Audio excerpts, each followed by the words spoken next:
Bueno, les damos la bienvenida a la conferencia inaugural del quinto coloquio. La conferencia se llama Educación, Sexualidades y Relaciones de Género. Nos acompañan para compartir este espacio Olga Grau, que es doctora en literatura, profesora en filosofía, docente e investigadora del Departamento de Filosofía y del Centro de Estudios del Género y Cultura en América Latina, profesora de la Facultad de Filosofía y Humanidades de la Universidad de Chile, y Graciela Morgade, que es doctora en Educación, docente e investigadora de la Universidad de Buenos Aires, decana de la Facultad de Filosofía y Letras de la Universidad de Buenos Aires. La idea es que las conferencistas desarrollen su exposición y después dar un lugar para las dudas, comentarios y preguntas que quieran realizar. En todo caso, vayan tomando nota y vemos cómo nos acercan, así podemos compartirnos al final. Vamos a empezar con la presentación de Olga Grau. Hola, buenas tardes a todos y a todos.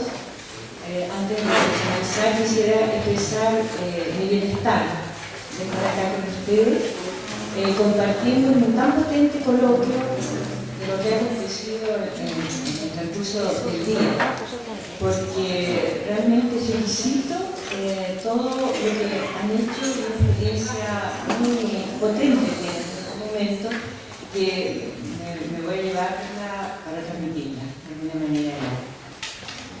Y también quisiera agradecer la invitación de Alejandra Siliza y su gran hospitalidad. Con Alejandra nos conocemos ya hace varios años atrás y justamente fue compartiendo la mesa. ¿Te recuerdas? Bien.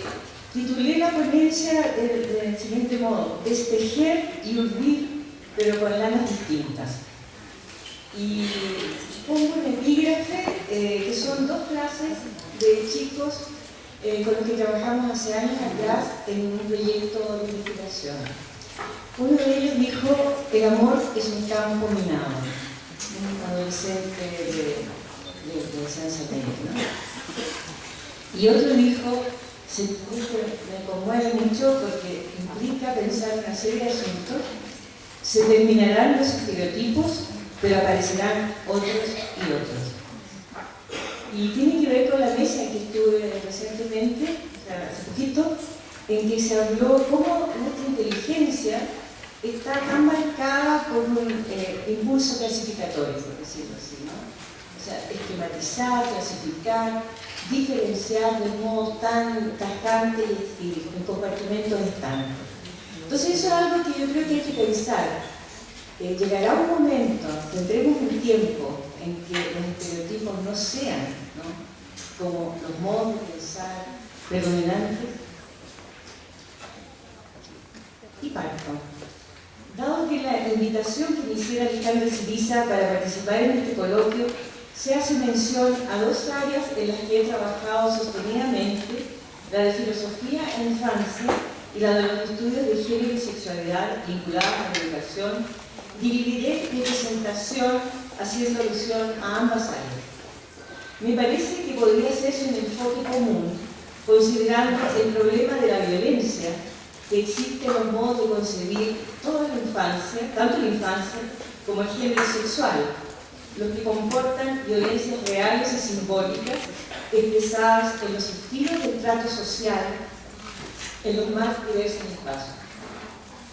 La violencia implica la exclusión en el lenguaje, en los espacios, en la participación, en la atribución rígida de ciertos rangos asignados arbitrariamente a niños, niñas, mujeres y hombres, y en los efectos que ello tiene en los procesos de construcción subjetiva que realizamos como sujetos sociales, inhibiendo o reprimiendo sentires, deseos, expresiones, movimientos del cuerpo, comprensiones del mundo, acciones y decisiones.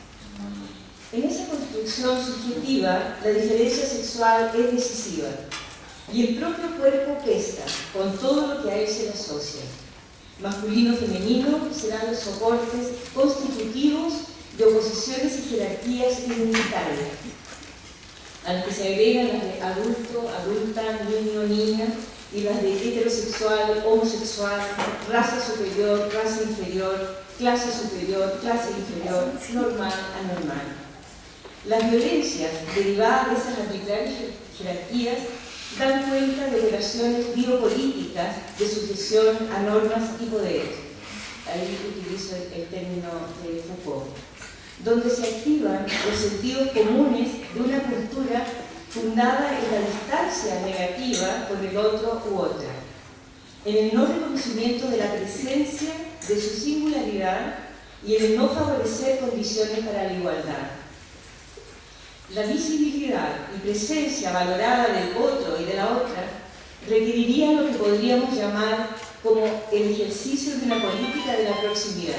He estado pensando en eso, ¿no? Una política de la proximidad, que la entiendo como una política de cercanía con las otras existencias que no esté mandatada tanto por una norma prescrita, sino más bien por las actitudes de sentir y comprender que nuestras vidas requieren, antes que nada, del reconocimiento pleno que necesariamente debiera derivar en hacer visible y valorable la presencia de los sujetos.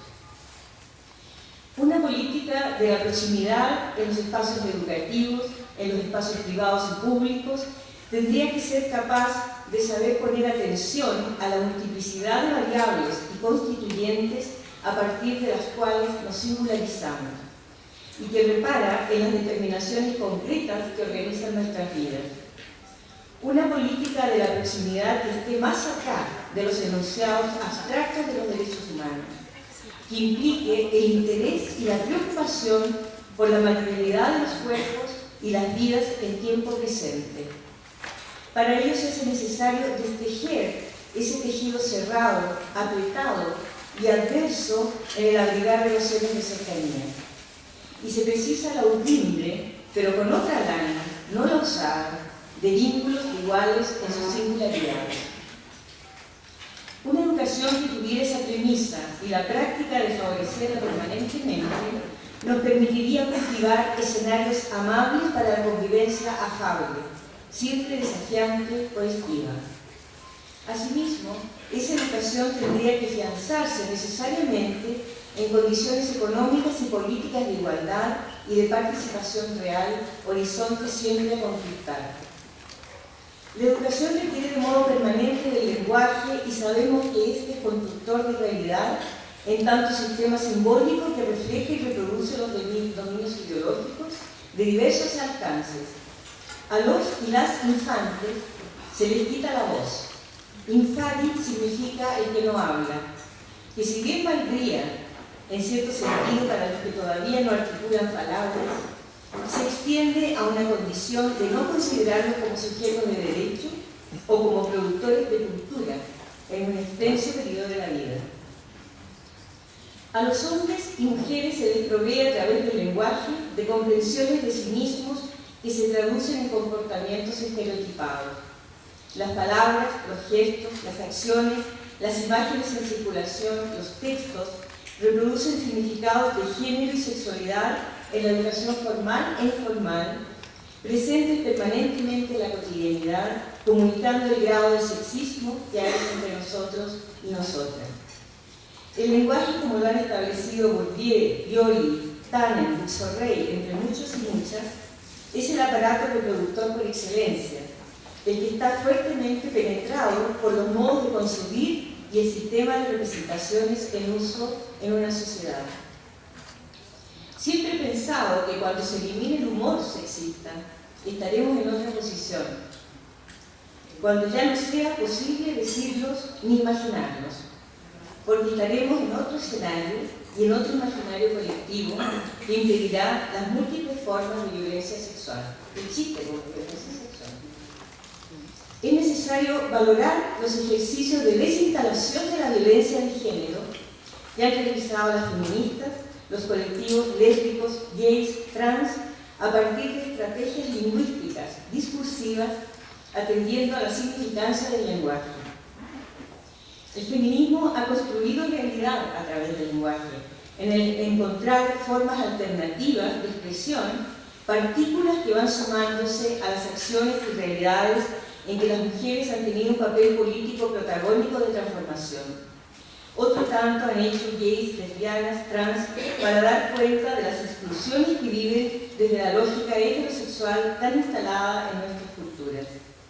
Hay fuerza productiva transgresora en el feminismo y en los colectivos, transgénero, intergénero, gays y lésbicos, para subvertir y alterar las construcciones simbólicas y reales que habitamos con vistas a la generación de una política de inclusión.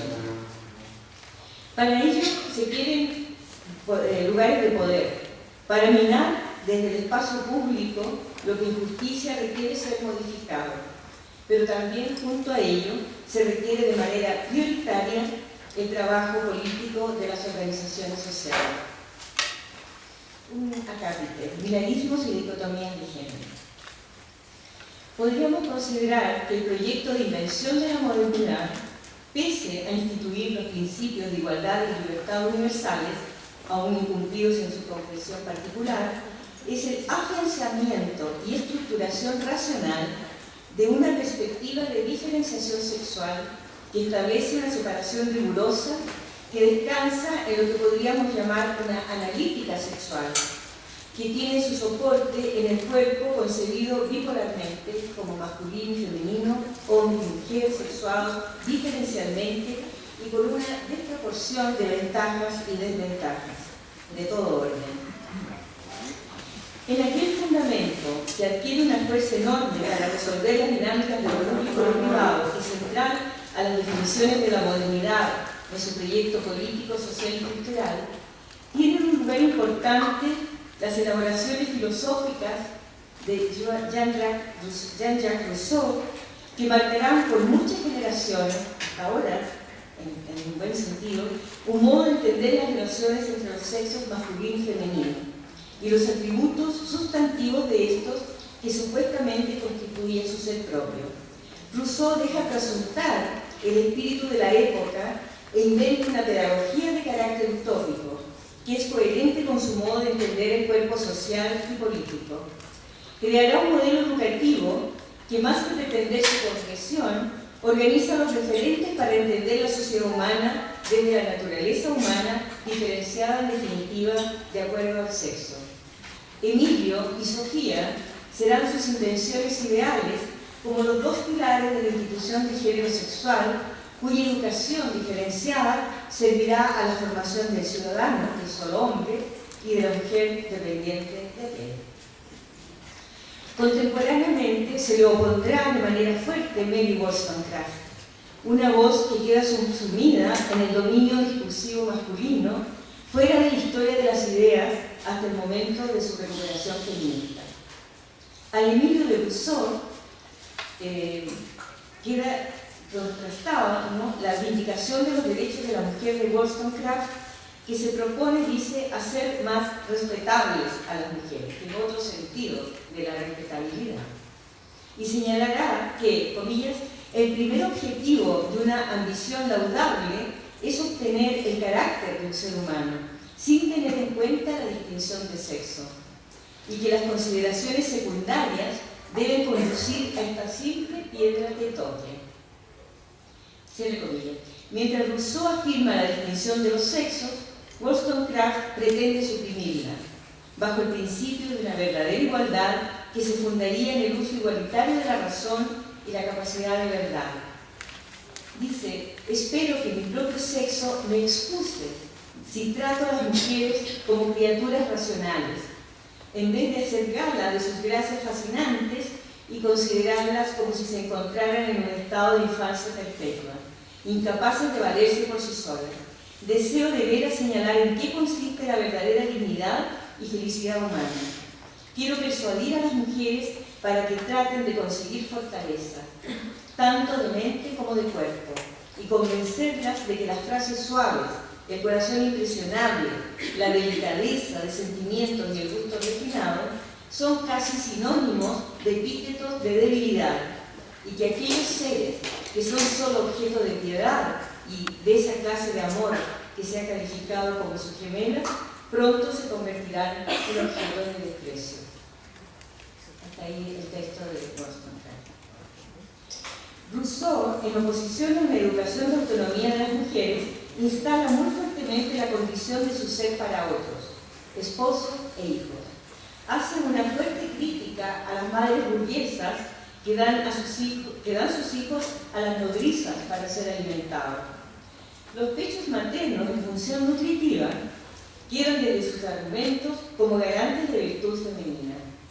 La leche es, se podría decir, la sangre blanca, legitimadora de una sociedad que basa su pacto social en la naturaleza humana.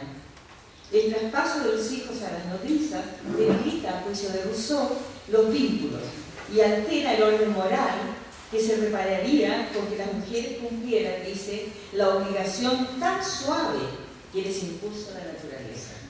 Obligación suave. Estos ideologemas siguen siendo parte del imaginario social que piensa que las madres son las que deben criar a sus hijos en la medida que les alimentan y a las que se les supone el deber de mayor cercanía con ellos en la domesticidad cotidiana, en tanto los padres participan del espacio público. Mientras exista el dominio de una ideología de que la esencia de la mujer es el ser madre, que su naturaleza implica necesariamente la maternidad y que es a través de ella donde cumple la condición más propia de la feminidad, estaremos sometidas a un dominio masculino que nos considera incapaces de autonomía y de decidir y adoptar acciones consecuentes con esas decisiones. El vientre de las mujeres, como su cuerpo, no le pertenece en plenitud a ellas mismas. Pertenece muchas veces de manera impúdica a los medios de comunicación de masas, ¿no?, que se apropian de los cuerpos mujeres para exhibirlos en tanto cuerpos sanos, alimentados, gozosos en una preñez que derivará en maternidades cálidas, seguras, sin riesgos e impedimentos. En el cuerpo de la mujer se sellan los candados de su autonomía y desde ese cuerpo se hace una lectura privativa de derechos. Y en concreto, mientras las mujeres no puedan tomar decisiones en condiciones de seguridad respecto de la circunstancia del aborto, la democracia será incompleta. Sabemos que de la dificultad de la realización de la democracia, la que podemos vivir como un permanente desafío. Sin embargo, hay situaciones que no pueden dilatarse en su consideración, como es la vida de adolescentes y mujeres que deciden la interrupción de sus embarazos, decisiones fundadas en razones que surgen de sopesar un conjunto de factores que tocan aspectos económicos, psicológicos, sociales. La demanda del aborto legal, seguro y gratuito encuentra su principal obstáculo en una ideología que se autoarroga la calidad moral para la condena de las mujeres y adolescentes que interrumpen su embarazo, padeciéndose de mayor manera las que no tienen recursos económicos para la seguridad de su salud en las condiciones bajo las que se realiza el aborto. Esta suerte de dictadura moral que ejercen los grupos dominantes de la sociedad incide en la ausencia o estrechez de debates públicos y en la dificultad de producir cambios de mentalidad en lo que respecta al derecho de las mujeres y las adolescentes a tomar decisiones respecto de sus eventuales maternidades. El día 14 de mayo se realizó frente al Ministerio de Salud en la ciudad de Santiago de Chile una manifestación por el caso de una adolescente de la que peligraba su vida por un aborto hecho en condiciones de intimidad e inseguridad. Fue denunciada por el hospital Luis Tiné a la policía, que se suma a innumerables acusaciones, delaciones, persecuciones que se producen habitualmente por quienes toman la decisión de abortar. Respecto de esas decisiones, el Estado se comporta con violencia del mismo modo que lo hacen distintos actores sociales que condenan dichas decisiones. Que un adolescente o una mujer no puedan abortar de manera segura y gratuita en un espacio de salud pública refleja el enjambre de violencias de que padecemos como mujeres. Y en torno a la exigencia del derecho a la autonomía se nos suman en Chile otros actores sociales. Segundo, acá, la violencia adultocéntrica en el olvido de la infancia. Con relación a quienes estamos con la preocupación de la infancia, nos parece que el adultocentrismo se suma al conjunto de las formas de discriminación y exclusión que existen en nuestras sociedades y que cuesta enormemente erradicar dadas las inercias y hegemonías de formas de pensar y accionar. Son muchos los aspectos que se implican al considerar a la infancia como los que no tienen voz, como también considerarlos como tablas rasas o esponjas sobre las que se escribe o queda absorbido el mundo pasivamente por parte de niños y niñas.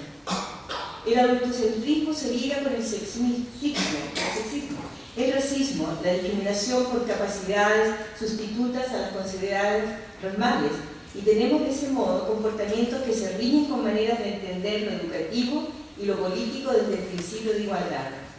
La educación, tanto formal como informal, es tremendamente restrictiva y en lugar de expandir la experiencia de los sujetos desde sus modos particulares de ser, los someten a distintos embates inhibitorios de sus potencialidades, empequeñeciéndoles sus posibilidades. Quisiera ahora referirme al olvido del deseo sexual en la infancia, que pese a todos los desarrollos desde el psicoanálisis, se sigue generando un encapsulamiento en su comprensión. Las representaciones habituales que tenemos de la infancia olvidan el deseo sexual de niños y niñas, olvido que limita una noción de ellos como sujetos y que restringe al mismo tiempo el que sean considerados en las complejidades del vivir con los otros y otras de distintas generaciones. Se olvida el deseo de aquellos que no se quieren nombrar. Se lo hace desaparecer de la conciencia normal en una suerte de ausencia-presencia, donde habita lo fantasmal. Ocurre el ocultamiento de una verdad turbadora que deriva en la existencia de una estrecha manera de comprensión de la infancia y también de lo político, en el sentido del tipo de relaciones que establecemos con la infancia. Respecto a esta particular forma de violencia del olvido, haré referencia al libro de la escritora chilena Eugenia Prado, Objetos del silencio, secretos de infancia, que hace saber del silencio o, como dice ella, de la palabra cercada de niñas y niños en el despertar de los primeros deseos experimentados en su cuerpo sexual.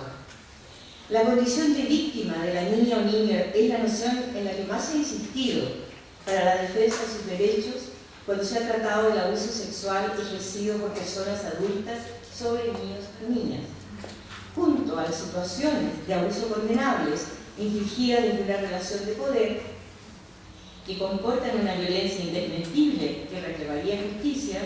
Se hace necesario también dejar oír sus voces que revelan modos particulares en que ellos se relacionan con sus propios deseos y hacerlo de manera tal que una violencia, la del abuso, no oculte otra forma de violencia que existe en nuestra cultura, que es la del olvido de ese deseo. No se trata de pensar que sean fenómenos que podamos vincular o homologar, ¿no?, sino de señalar que ocurren violencias diversas cometidas desde el mundo adulto que aquejan a niñas y niños en el ámbito de la sexualidad. El film La cacería del director danés Thomas Vinterberg, que a lo mejor ustedes ya lo conocen, se tomará también en cuenta en este enfoque que quiero desarrollar por el carácter problemático que puede cobrar una voz de denuncia frente a un supuesto abuso sexual y lo que el film devela como presencia de un deseo infantil.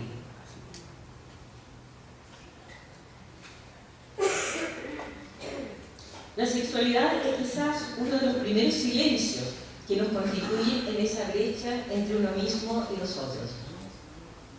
La memoria propia queda articulada en el silencio del no poder decir, no poder nombrar, del saber de la soledad, de la experiencia subjetiva que se entiende a medias. Se puede sentir desde temprano la potencia de las ocurrencias imaginarias y no se sabe a quién o por qué pedir perdón.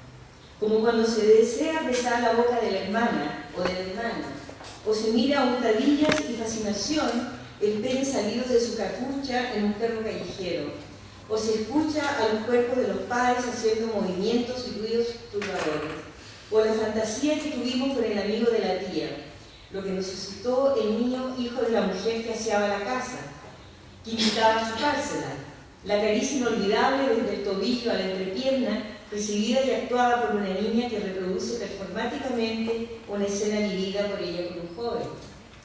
Tantos besos y caricias que no se dieron y tantas caricias que ocurrieron bajo las sábanas para descubrir olores y texturas del propio cuerpo moviendo imaginarios que contravenían lo que a cada niño o niña se le supone que pueden hacer, decir, desear. Silencios y secretos de unos actos compulsivos a los que se les supone el mal, un mal difuso, porque nadie ha hablado de ello. La sexualidad de niñas y niños es observada desde ojos u oídos adultos que esperan no ser perturbados por la ocurrencia del deseo sexual en esos cuerpos que tendrían que seguir declarando una ausencia, una de tantas, quizás la mayor. Luego entendemos que las promesas de la intimidad son ilimitadas. Cuando se encuentran dos cuerpos se abre un hoyo negro donde desaparecer. Las posibilidades podrían multiplicarse, pero tememos de su despliegue, produciendo un hábito restrictivo, modelador de la mesura de la continencia. El libro de Eugenia Prado, Objetos del silencio y secretos de infancia, desata las voces de quienes fueron niños y niñas y las acoge en una escritura que testimonia los secretos guardados de unos sujetos que en un cierto gesto de indocilidad los disponen a la luz pública. Prado hace un trabajo con la palabra adulta, recogiendo de los otros la palabra aconchada, impedida, la palabra no dicha, la que no se quiere oír. Saca a los niños y niñas de la condición de objetos de silencio, situándolos como sujetos con voz propia, en un decir incómodo para los modos de representación adulta. Los restituye y repara desde esa realidad infantil que es entendida como la negación del habla, del saber, de la voluntad, del deseo que hay en ellas y ellos.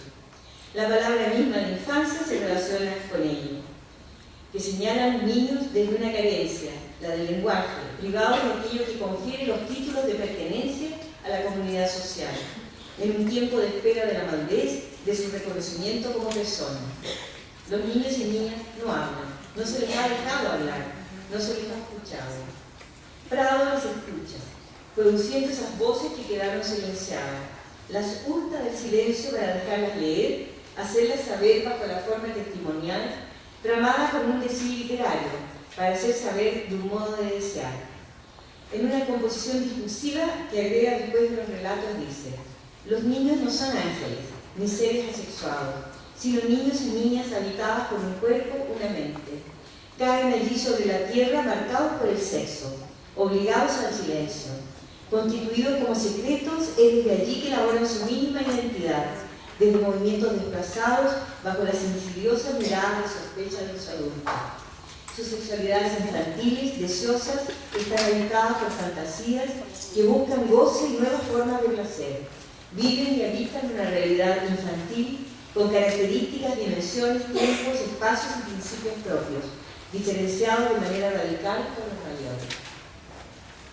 Hasta ahí la cita.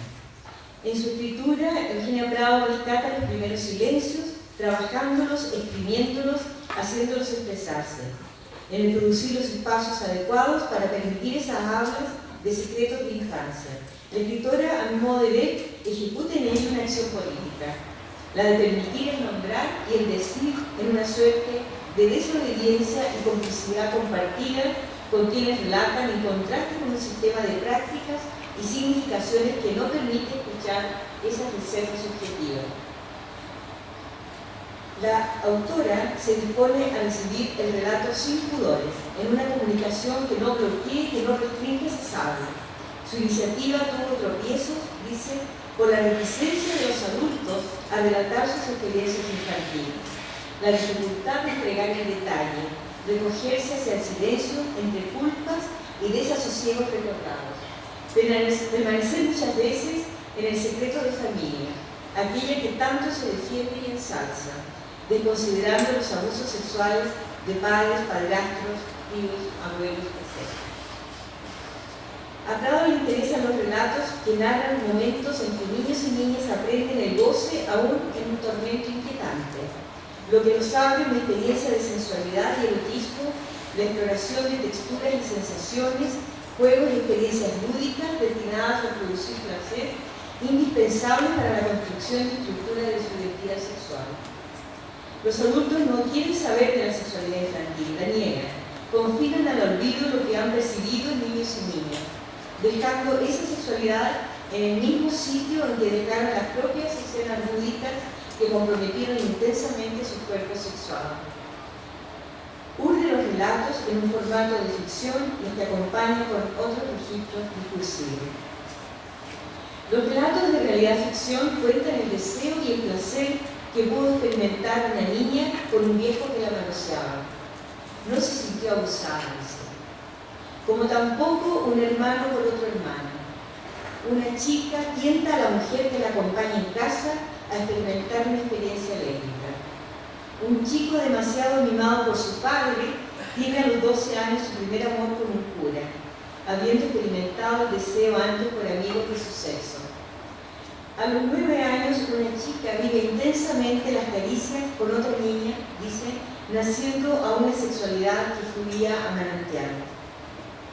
Los apetitos que despierta en una niña un perro doméstico cercano, permitiendo que la lama hasta tener orgasmos exquisitos. Y pensó la niña, menos mal que el perro no podía hablar. El film La cacería de Tomás Vinterberg refiere también el deseo de una niña por su profesor, su deseo de ser amada y su deseo de cercanía física con él, que es de otra naturaleza a la que quisiera con su padre. Sorprende al profesor con un regalo y ante el rechazo de este da inicio a una pequeña e ingenua venganza que los adultos y adultas se encargarán de presentar y darle proporciones criminales. La manera que escoge la niña para el desagravio, como la de una niña cualquiera, suscita en los adultos un recelo respecto del profesor, iniciándose una persecución llevada a extremo. Se le supone un abuso sexual cometido contra la niña. El profesor cae bajo sospecha generalizada. El pueblo entero se vuelve contra él, llega a la soledad más extrema. Nadie cree a la niña cuando ella dice en un momento que ha mentido, porque los adultos prefieren proyectar todas sus fantasías y temores sexuales en un chivo expiatorio de sus propias imaginaciones.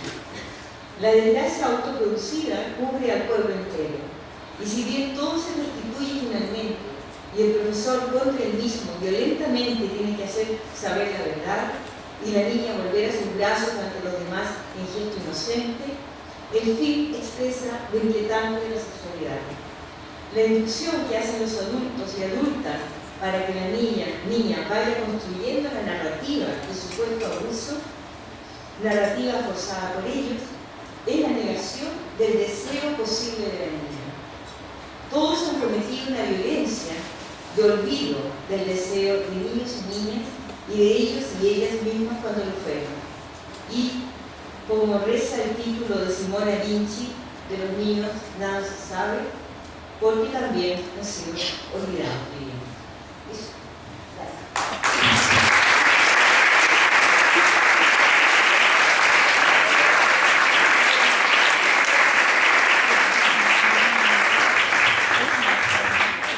Antes de continuar con la conferencia, ¿quieren pasar a sentarse en sillas?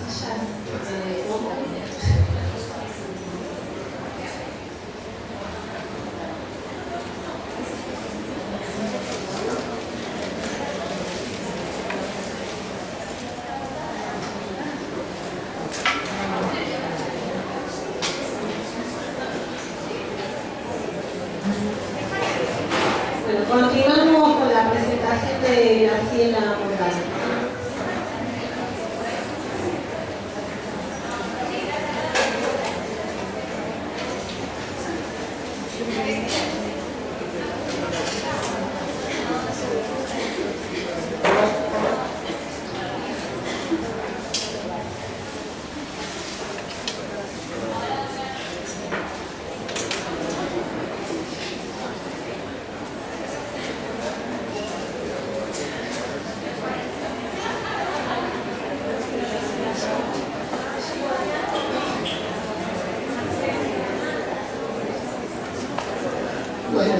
Buenas tardes nuevamente a esta mesa y bueno, pensando que es el quinto coloquio, de alguna manera se me ocurrió armar una presentación que fuese una especie de inventario de en qué punto estamos, qué avanzamos, qué alertas podemos pensar.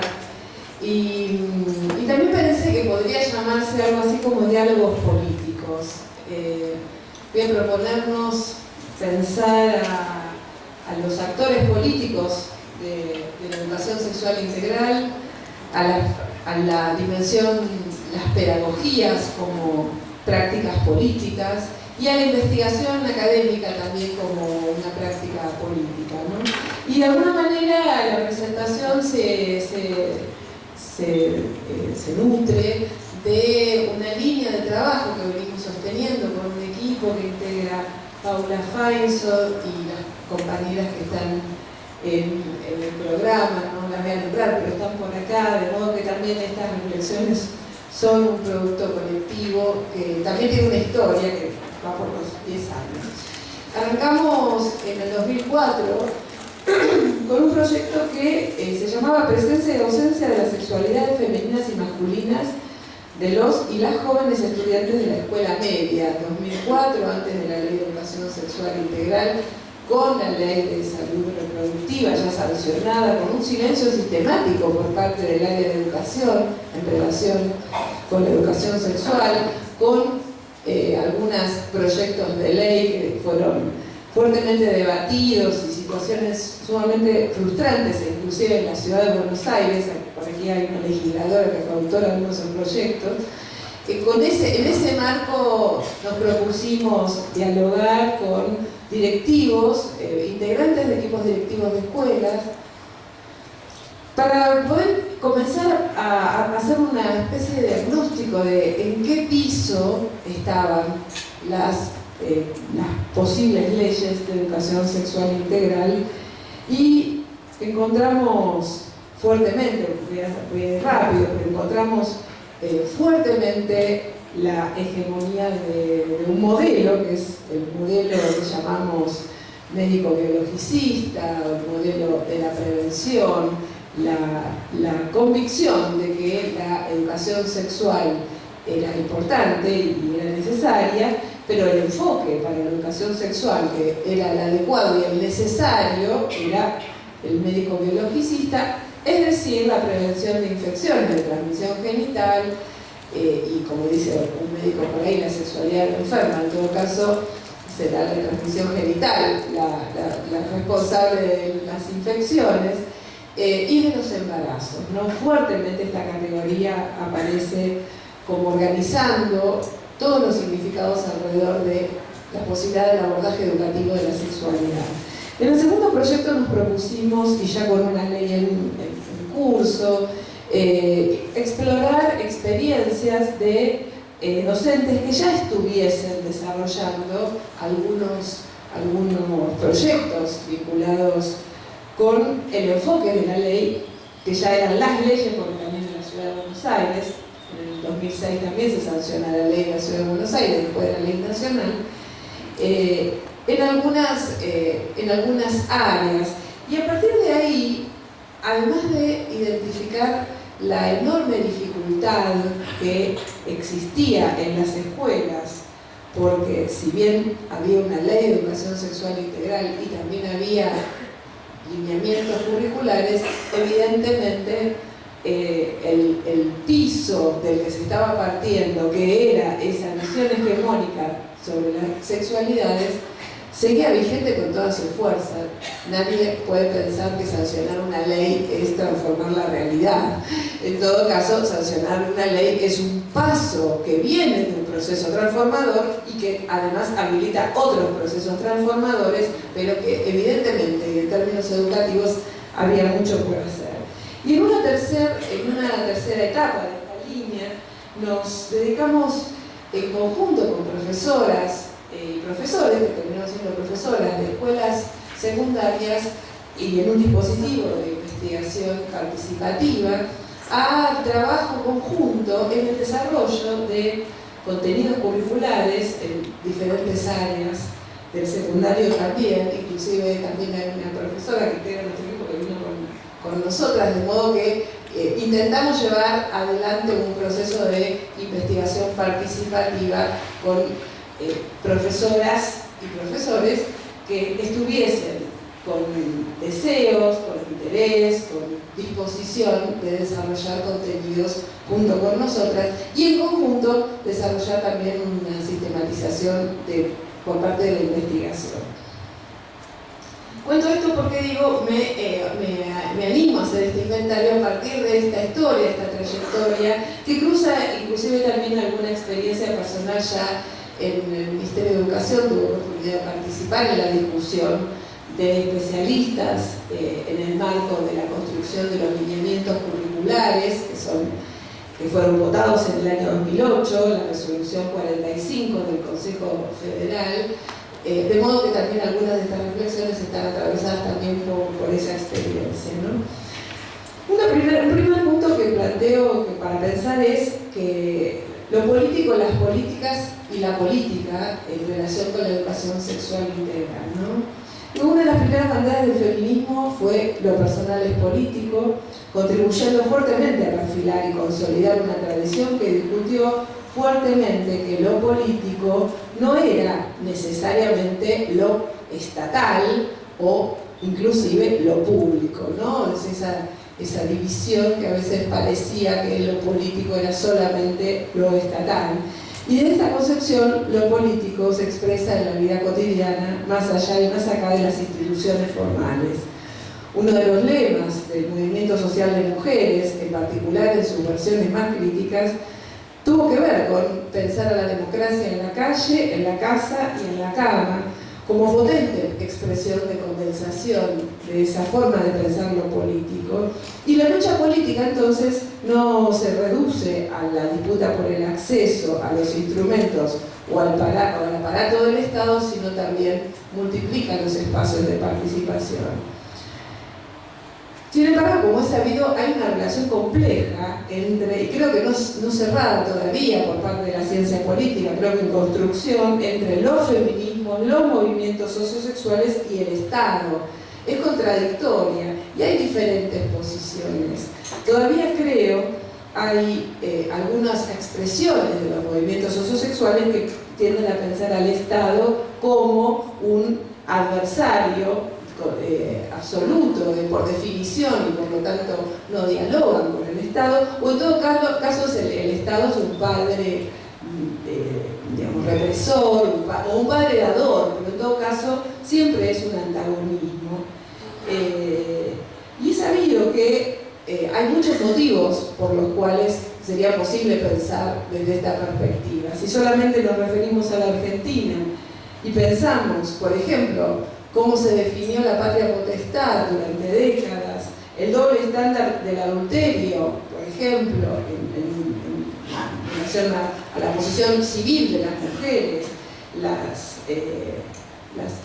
formas que fueron tomando las reglamentaciones sobre los matrimonios, las herencias, la circulación del espacio, la posibilidad de salir o de entrar del país. Podríamos pensar que hay muchísimos ejemplos en la historia jurídica de la Argentina en la que podríamos pensar efectivamente el padre patriarcal lo único que quiso hacer fue controlar, reprimir o invisibilizar a las mujeres en particular, ¿no? Creo que hay otras posibilidades para pensar el Estado, creo que inclusive otras expresiones de los feminismos, otras expresiones de los movimientos sociosexuales tienden a pensar que es posible entrar en diálogo con el Estado y que de alguna manera, siguiendo Chantal Mouffe, propone una idea en que la lucha que siempre está presente no sea una lucha antagónica, sino que solamente de la lucha antagónica se sale mediante la eliminación del otro contendiente, del otro oponente, sino que ella llama una lucha agonística del estilo de los juegos griegos en que el combate mantiene una relación de adversarios sin que se transforme en una relación amigo-enemigo absoluta.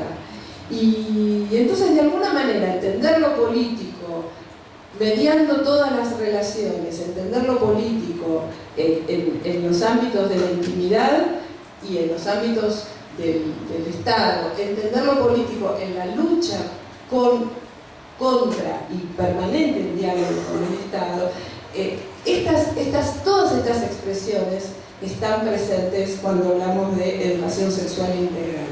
De hecho, siempre la educación sexual integral es una disputa por los cuerpos, y el Estado, las organizaciones sociales, las familias y aún en la vida íntima estamos en una lucha por el control de los cuerpos y por el disfrute de los cuerpos. No obstante, y creo que hay algunos actores muy relevantes, centrales en esta cuestión. En particular, y ya se estuvo hablando en algunas de las intervenciones que recién escuché a la tarde, la Iglesia Católica en la Argentina es un actor político, institucional, clave en la educación sexual integral. La ley del año 2006 determinó un conjunto mínimo de definiciones. La ley, a diferencia de otras leyes que son programáticas, la Ley de Educación Sexual Integral es una ley breve que establece, por una parte, que cuando hablamos de educación sexual integral hablamos de las dimensiones físicas, psicológicas, históricas, culturales y éticas que determinan, que construyen a la sexualidad. Y la otra definición es que el Ministerio de Educación debía crear un programa. Por lo tanto, de alguna manera, la discusión de los contenidos y los enfoques se trasladó del poder legislativo al ámbito del poder ejecutivo, se trasladó del escenario. Allí en el escenario, según lo que establece la ley, se convocó un equipo de especialistas. Esta es la experiencia que quería nombrar. La comisión tuvo intensísimas discusiones. De hecho, la directora general de escuelas de Mendoza actualmente era la directora del Infod en ese momento, por lo tanto, de ahí nos conocimos. Y a pesar de la buena voluntad de muchas de las especialistas, terminó habiendo dos documentos. Un documento que se había intentado consensuar hasta el último minuto, y habíamos intervenido unas cuantas compañeras con mucha dedicación para intentar consensuarlo, y un documento de la Iglesia Católica. Y en ese sentido, el documento que quedó como documento de consenso ya tenía una cantidad de podríamos llamar negociaciones, no le tengo la palabra, pero ya tenía una cantidad de acuerdos que no eran los que eran correspondientes al primer documento que podríamos haber firmado tranquilamente 11 de las 13 mujeres que ahí estaban, ¿no? Sin embargo, apareció otro. Entonces, aquí tenemos, y lo digo con toda claridad porque me parece que estamos en el momento de decirlo, independientemente de las convicciones religiosas que cada una o cada uno aquí pueda tener, la Iglesia Católica en la Argentina como actor político, como constructor de posiciones, tiene un peso muy importante a nivel nacional y fundamentalmente en algunos de los estados provinciales, que hace que la Ley de Educación Sexual Integral prácticamente no se aplique, o se aplique en una definición que no es la que el documento y las bases constitucionales e internacionales sobre las cuales se apoya determinan, ¿no? Entonces, evidentemente ahí tenemos un actor político, pero no es el único actor político que tenemos que enfrentar a través de esta lucha agonística, como dice, que no es agonía, agonístico tiene que ver con el dios agonio, y tiene que ver con pensemos unos combates ahí deportivos, ahora que es mundial. La segunda cuestión es que también tenemos un aparato del Estado que es reticente. Un aparato del Estado que es reticente, por ejemplo, al trabajo intersectorial. La ley establece el trabajo intersectorial. El trabajo intersectorial es de muy difícil concreción.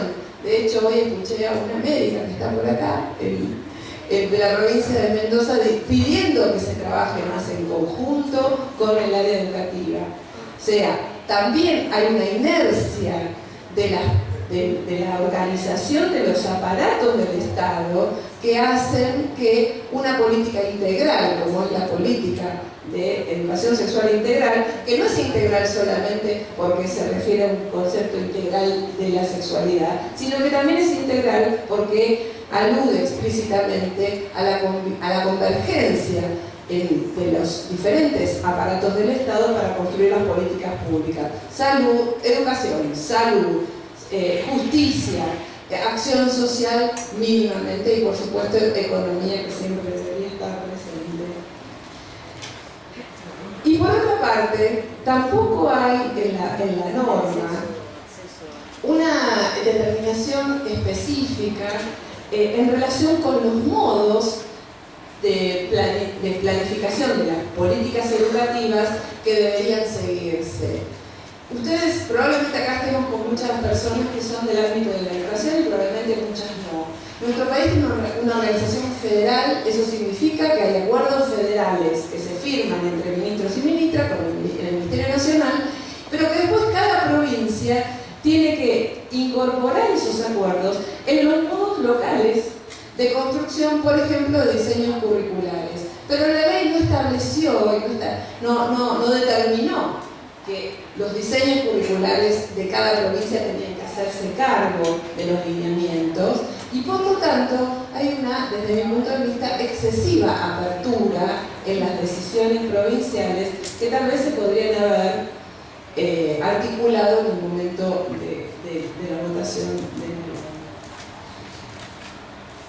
Pero hay más actores, hay más actores políticos en la construcción del proyecto ESI. Y creo que los actores políticos de la academia, de quienes están en los ámbitos de producción de conocimiento, de transmisión de conocimiento, de recreación de conocimiento, también tienen un campo de disputa e inclusive una fuerte deuda.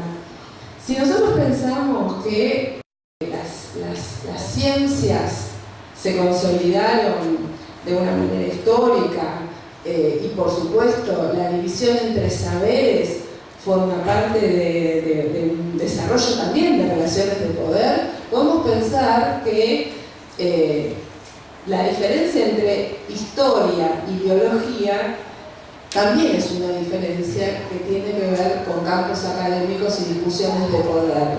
Solamente y recientemente la noción de construcción social del cuerpo volvió a traer a la relación entre materia y cultura, materia y sociedad, materia y relaciones sociales económicas, determinaciones sociales.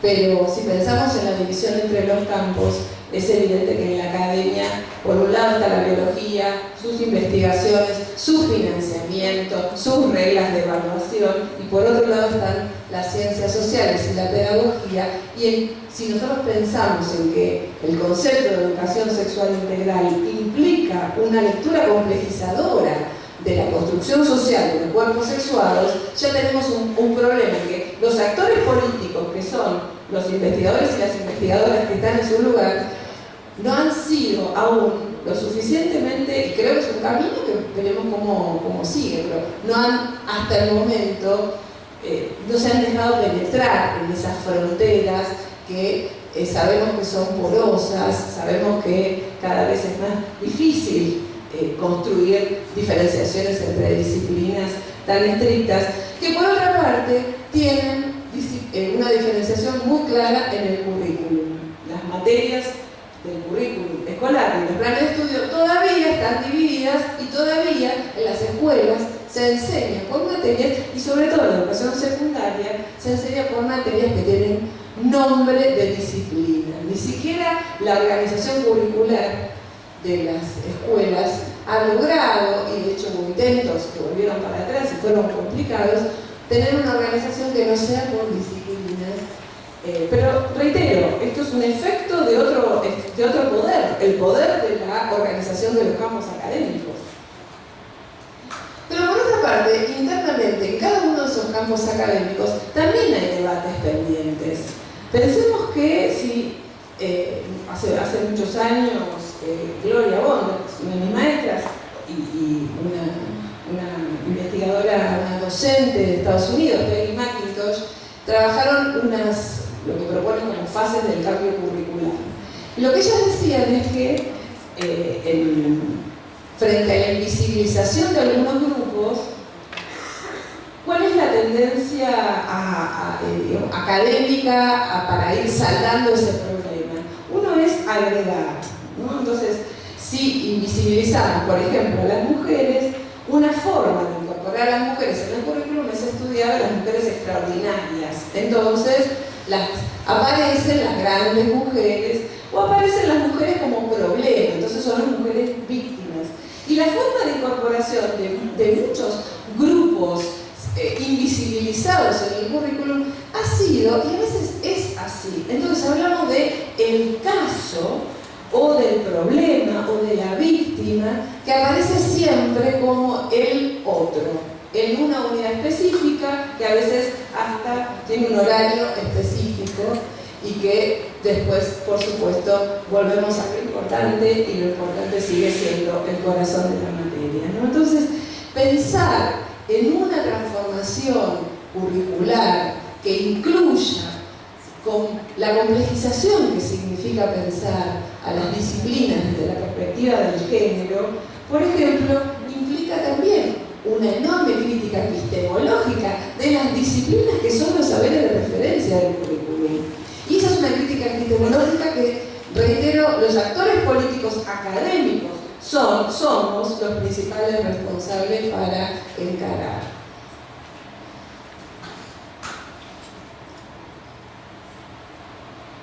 Y por otra parte, y ahora ya entrando en la dimensión metodológica, no es solamente la construcción, la determinación de temas o de objetos de estudio los que tenemos que seguir pensando, sino también las formas de hacer investigación.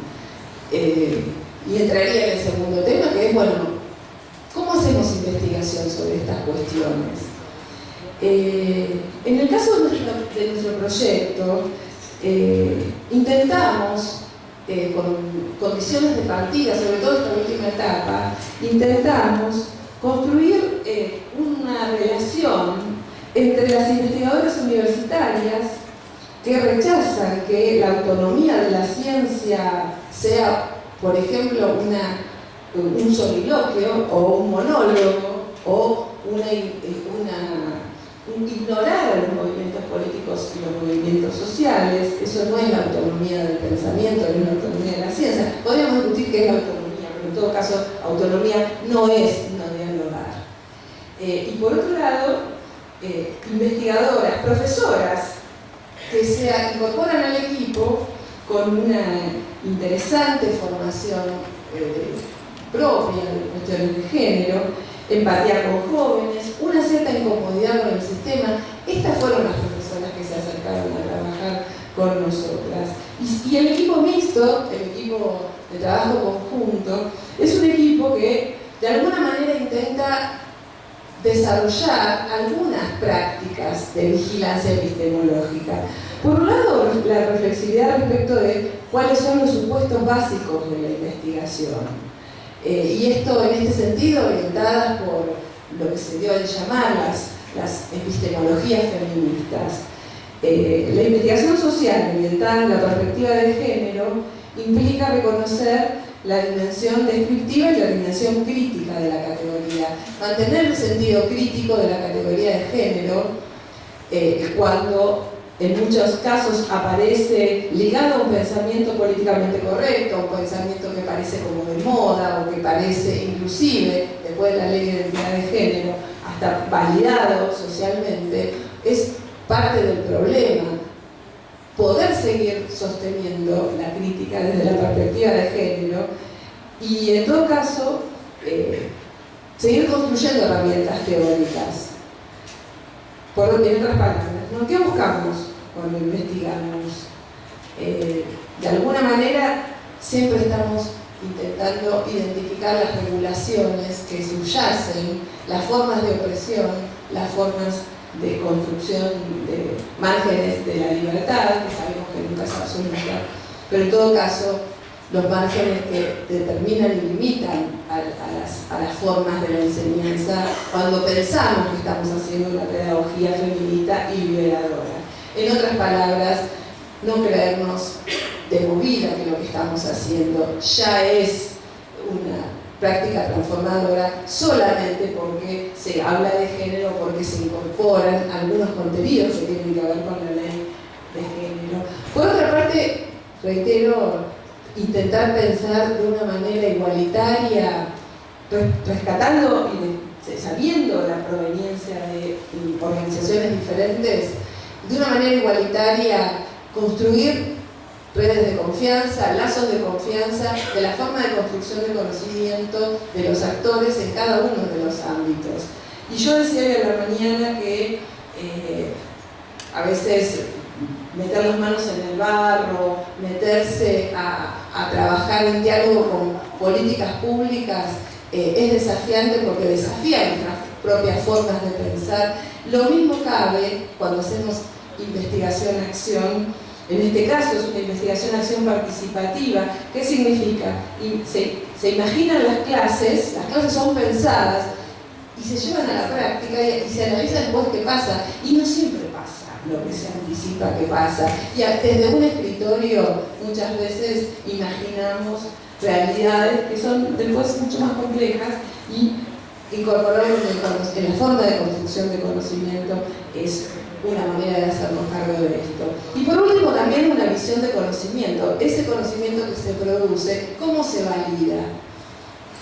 Estamos en una institución fuertemente atravesada por relaciones de poder y de jerarquías y reitero, quienes participan activamente en las universidades en este momento y saben y a veces padecen las reglas del juego académico, también saben que en general lo que vale, tiene más puntaje en la evaluación de la trayectoria de una persona en investigación son las publicaciones en algunas revistas especializadas que suelen leer muy pocas personas. En todo caso, desde nuestra perspectiva, sabemos que se puede jugar y hemos intentado y siempre intentamos seguir jugándolo, pero pensar que los modos de validación del conocimiento que se producen en un proyecto de investigación también se validan, también se producen dictando clase en el grado y también se producen en proyectos de extensión universitaria. No es solamente la producción ligada con la publicación y la publicación de las revistas científicas indexadas y con un alto impacto. También hay otras formas de pensar la validación del conocimiento y creo que esto tiene que ver con eso y tiene que ver con una epistemología feminista y tiene que ver con una visión de la universidad. Y por último, y también como entrando en otro tercer diálogo, quería plantear los diálogos con la pedagogía, con las pedagogías y con las maestras y los maestros, ¿no? que necesariamente atraviesan o se dejan atravesar o no por los principios, por las hipótesis subyacentes que tiene la educación sexual integral, ¿no? Los capilares de la política educativa están en las escuelas y la reproducción del patriarcado también, y también está la transformación del patriarcado y también está ahí, en ese nivel de concreción de las políticas educativas. Evidentemente es un nivel que no podemos soslayar y es más, proponemos trabajar en conjunto. ¿Qué fue pasando? ¿Qué pasó en este tiempo? En algunos casos, las profesoras y los profesores que tomaron y que toman educación sexual integral son las profesoras de biología. O educación para la salud, eventualmente, o sea, sigue vigente todavía. ¿Pero por qué sigue vigente que la profesora de biología es la que la que dicta. Creo que entra la ponencia de Olga en este mismo instante. Seguramente, no solamente hay una ignorancia y una invisibilización de los deseos, del deseo sexual de los niños y las niñas, sino también del propio deseo sexual de la maestra, de los maestros, da el pudor de reconocerse como sujetos deseantes y la sistemática represión que el aparato ideológico educativo también ejerció sobre el deseo de las profesoras, los profesores y los profesores, ¿no? Entonces, si la educación sexual integral es incluir una materia y dictar el aparato, enseñar el aparato reproductivo, y en todo caso la fisiología de la sexualidad o las pautas de salud para que fuera, bueno, para impedir el embarazo, las infecciones, evidentemente es tranquilizador. No podemos ignorar esto. Probablemente quienes estemos acá, todos y todas quienes estemos acá, estamos convencidos de esto. El tema es ¿qué hacemos? ¿Cómo trabajamos?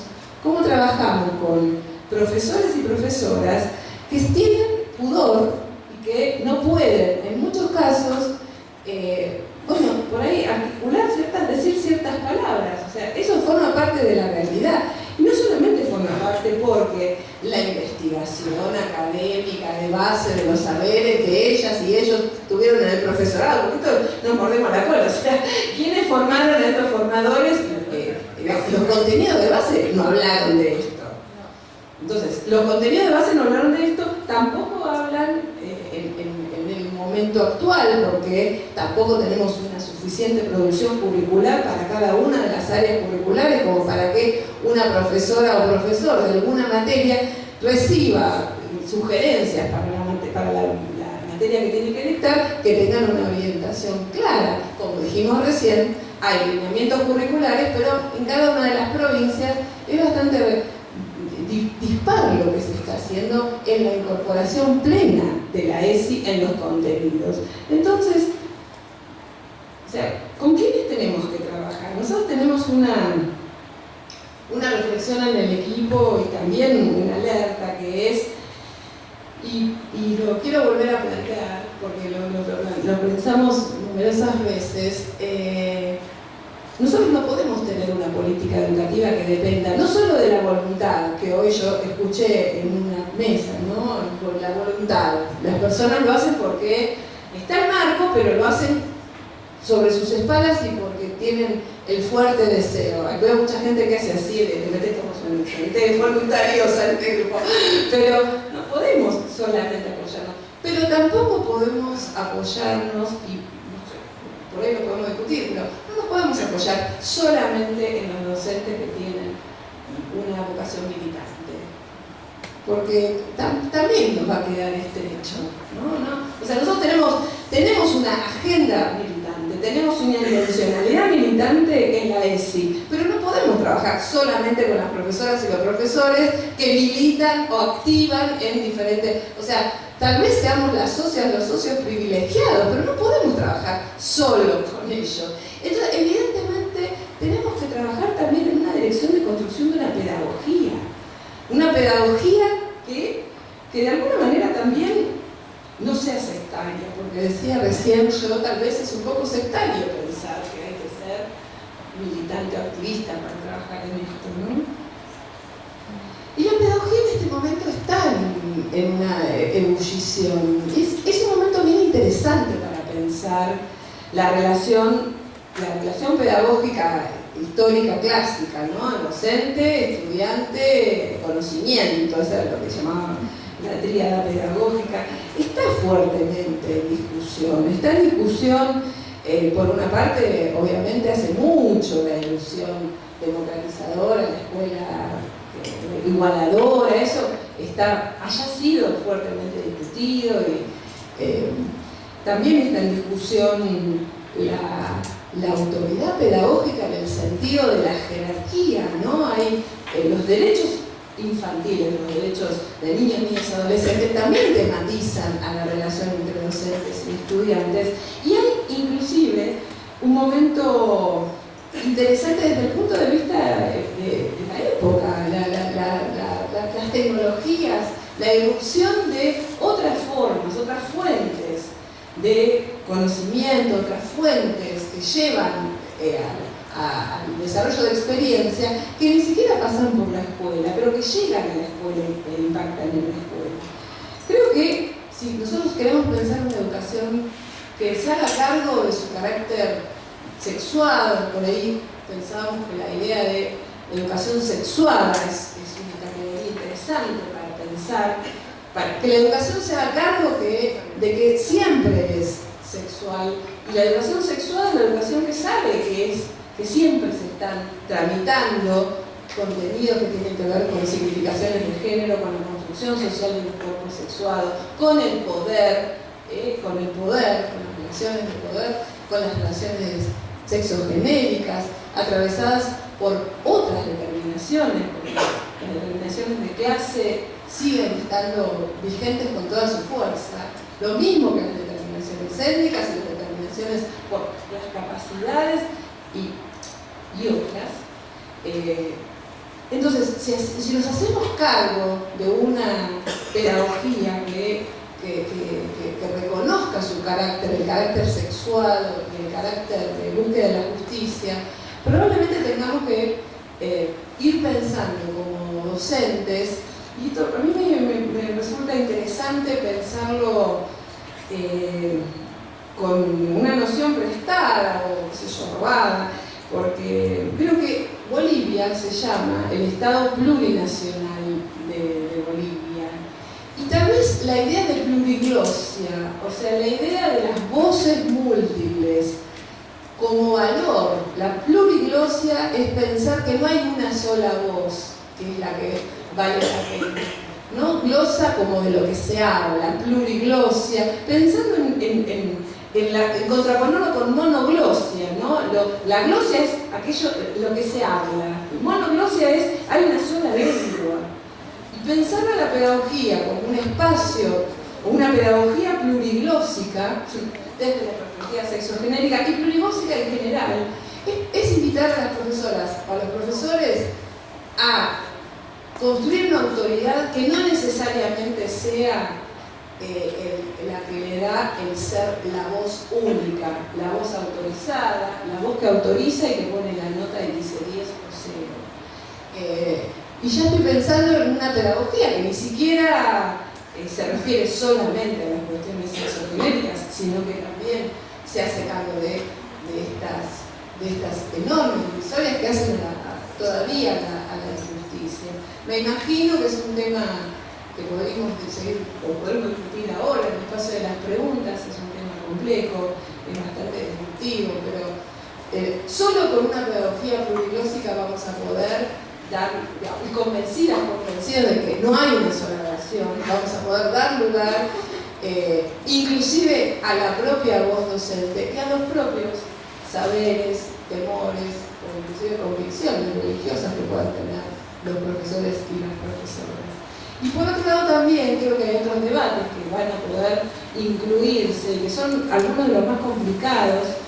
Coincido en la necesidad de discutir el aborto y de luchar por todos los medios por la despenalización de nuestro país. Y hay otros temas que son una tensión interesante entre el universalismo y el relativismo, con el que también nos estamos enfrentando y se están enfrentando, inclusive en algunas políticas educativas en algunos lugares. Bueno, pensar que hay muchas voces que son válidas, tal vez es un camino. Bueno, nada más. Gracias.